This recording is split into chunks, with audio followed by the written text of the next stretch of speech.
ଆସ ଆସ ମୋ ପାଖକୁ ଆସ। ତୁମେ ଚାହୁଁଥିଲ ନା ଆମେ ଦୁହିଁ ଜଣ ଏକ ହେଇଯାଉ। ଆଜି ମୁଁ ତୁମ ପାଖକୁ ଆସିଛି। ଆସ ଆସ ଆମେ ଆଜି ଏକାଠି ହେଇଯିବା। ପ୍ଲିଜ୍ ପ୍ଲିଜ୍ ମୋତେ ଛାଡ଼ିଦିଅ। ମୋର ଭୁଲ ହେଇଯାଇଛି। ମୁଁ କେବେ ଏମିତି ଆଉ କାହା ସହ କରିବିନି। ଦୟାକର ମୋତେ କ୍ଷମା କର। Please please. ଆଜ୍ଞା ହଁ, ମୁଁ ଆପଣଙ୍କ ପ୍ରିୟ ଏସ୍ କାହ୍ନା। ସତ ନା କଳ୍ପନାର ଆଉ ଏକ ଅଧ୍ୟାୟରେ ମୁଁ ଆପଣଙ୍କୁ ସ୍ୱାଗତ କରୁଛି। ଆପଣଙ୍କ ପ୍ରିୟ ଏସ୍ କାହ୍ନା। ଆସନ୍ତୁ ଷ୍ଟୋରିଟି ଆରମ୍ଭ କରିବା। ନରସିଂହ ବାବୁ, ତାଙ୍କ ପତ୍ନୀ ଏବଂ ଝିଅ ଏ 3 ଜଣ ବିଦେଶରେ ରୁହନ୍ତି।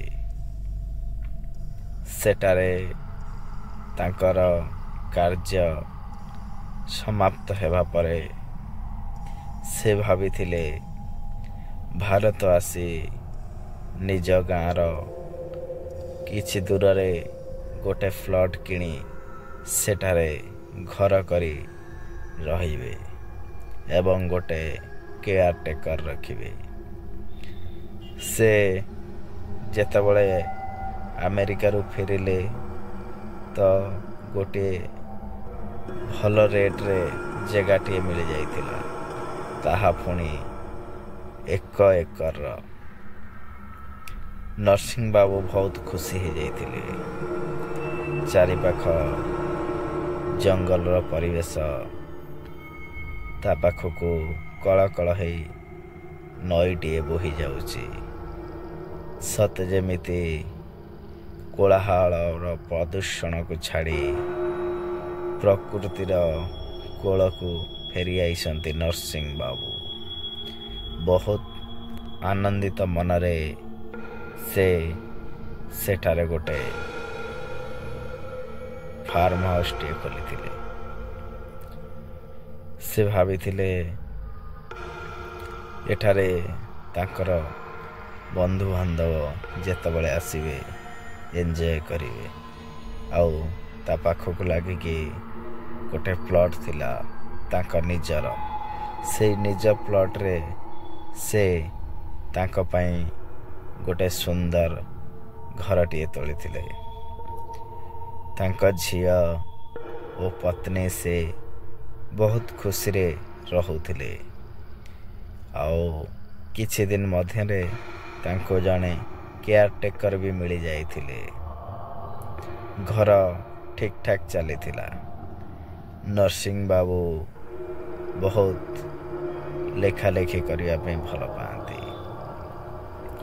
ସେ ସକାଳର ସୂର୍ଯ୍ୟ ଉଇଁଲା ମାନେ ସେ ହାତରେ ଖଣ୍ଡେ କାଗଜଟିଏ ଧରି ଛାତ ଉପରକୁ ଆସିଯାଆନ୍ତି।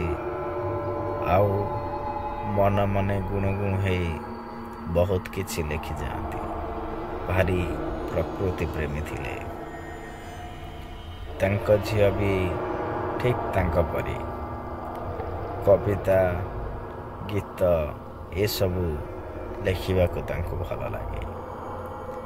ଦିନକର କଥା, ତାଙ୍କର ବନ୍ଧୁମାନଙ୍କର ବାହାଘର କିଛି ଥିଲା ତ ଗୋଟିଏ ଜାଗା ଯାଇ ଅନ୍ୟତ୍ର ହେଇ ଘରକୁ ଫେରିବାର ଥିଲା। କିନ୍ତୁ ଝିଅର ଦେହ ହଠାତ୍ ଖରାପ ହୋଇଯାଇଥିଲା। ଝିଅକୁ ସେ ନେଇକି ଯିବା ପାଇଁ ଠିକ୍ ଭାବିନଥିଲେ। ସେଥିପାଇଁ ମା ଝିଅ 2 ଜଣ ରହିଯାଇଥିଲେ ଏବଂ ନରସିଂହ ବାବୁ ଏକା ଯାଇଥିଲେ। ସେଦିନ ରାତିରେ ଥିଲା ନରସିଂହ ବାବୁ ପରିବାର ପାଇଁ କାଳ ରାତ୍ରି। ନରସିଂହ ବାବୁଙ୍କ ଝିଅ ଦେହ ବହୁତ ଖରାପ ହେଇଯିବା କାରଣରୁ ତାଙ୍କ ସ୍ତ୍ରୀ ସେ ପାଖ ଗାଁକୁ ଦୌଡ଼ିକି ଚାଲି ଯାଇଥିଲେ। କେହି କାଳେ ମେଡ଼ିସିନ ଷ୍ଟୋର ମିଳିଯିବ କି ତାଙ୍କୁ ହସ୍ପିଟାଲ କେହି ନେଇକି ଯିବା ପାଇଁ ସାହାଯ୍ୟ ମିଳିଯିବ। ସେ ଜାଣିନଥିଲେ ଯେ ସେ ଫେରିଲା ବେଳକୁ ଏତେ ବଡ଼ ଦୁର୍ଘଟଣାଟେ ହେଇଯିବ। ତାଙ୍କ ପାଖରେ ତାଙ୍କ ରହୁଥିବା କେୟାର ଟେକର ଯିଏ ତାଙ୍କ ଝିଅର ପାଖରେ ଥିଲା। ସେଦିନ ରାତି ପ୍ରାୟ 9ଟା ହେବ। ବର୍ଷା, ପବନ, ଘଡ଼ଘଡ଼ି, ଆକାଶରେ ବିଜୁଳି ସହ ମାଡ଼ି ଆସୁଥାଏ। ସେହି ସମୟରେ ନରସିଂହ ବାବୁଙ୍କ ଧର୍ମପତ୍ନୀ ବିକଳ ହୋଇ ଗାଁ ଆଡ଼େ ଦୌଡ଼ି ଯାଇଥିଲେ। ଝିଅର ଦେହ ଖରାପ। ଏଇ ସମୟର ସୁଯୋଗ ନେଇ ତାଙ୍କ ପାଖରେ ରହୁଥିବା କେୟାର ଟେକର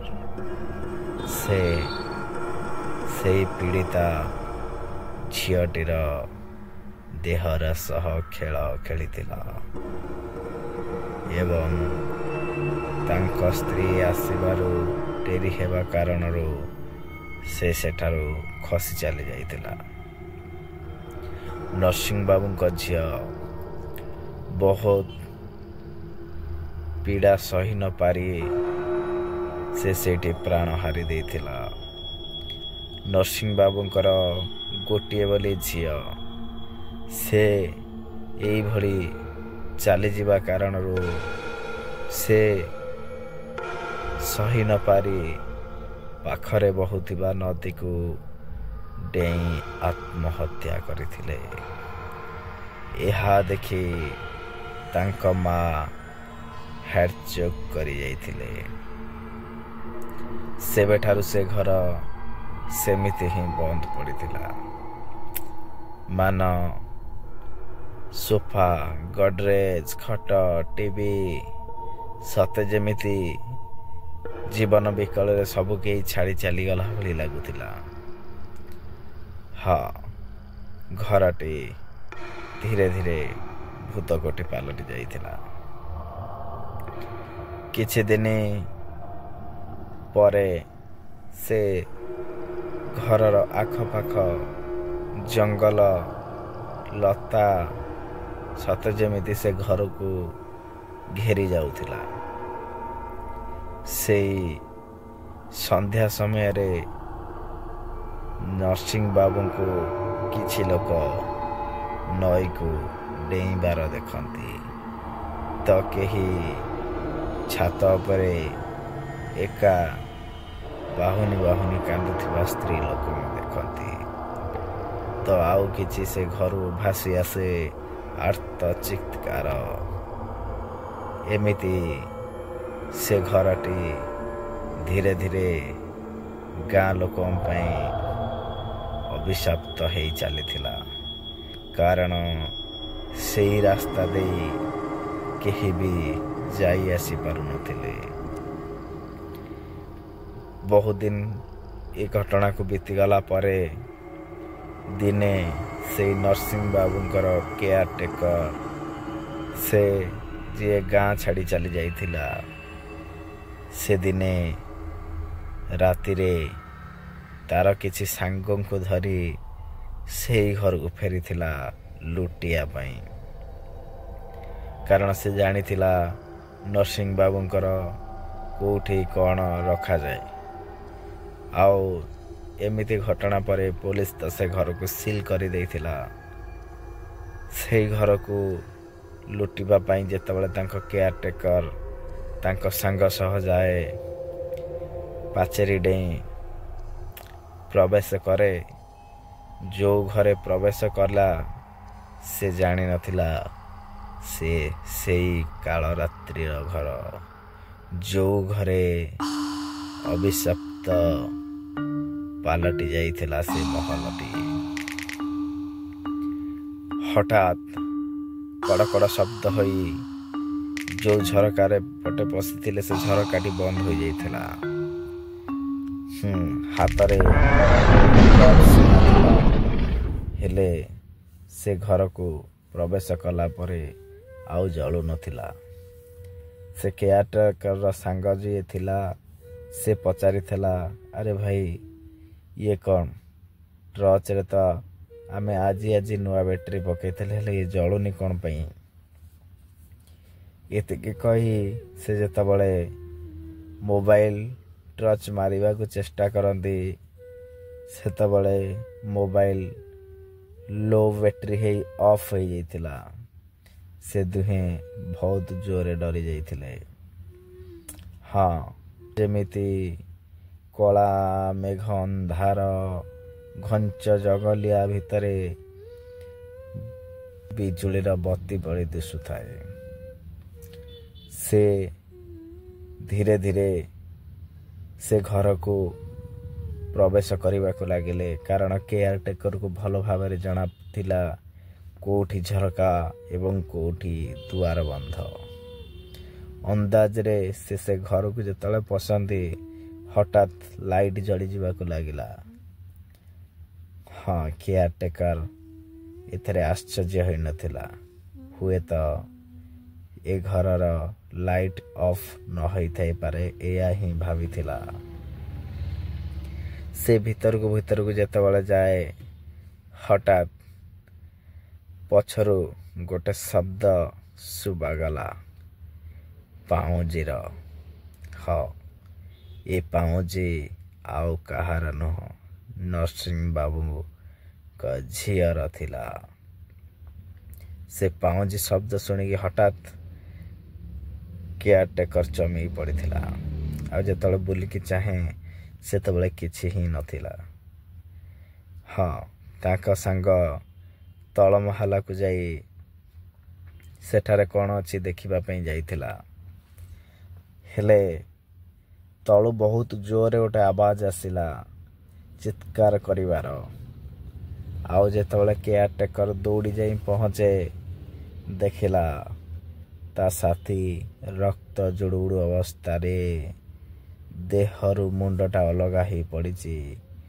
ବହୁତ ବିତୃଷ୍ଣା ଦେଖାଯାଉଛି, ସତେ ଯେମିତି ବହୁତ ଦିନ ହେବ ପାଣିରେ ପଡ଼ିକି ଛେତରା ମେତରା ହେଇଯାଇଛି। ଏହା ଦେଖି କେୟାରଟେକର ବହୁତ ଜୋରରେ ଡରି ଯାଇଥିଲା ଏବଂ ମେନ୍ ଡୋର ଆଡ଼େ ଦୌଡ଼ିବାକୁ ଲାଗିଥିଲା।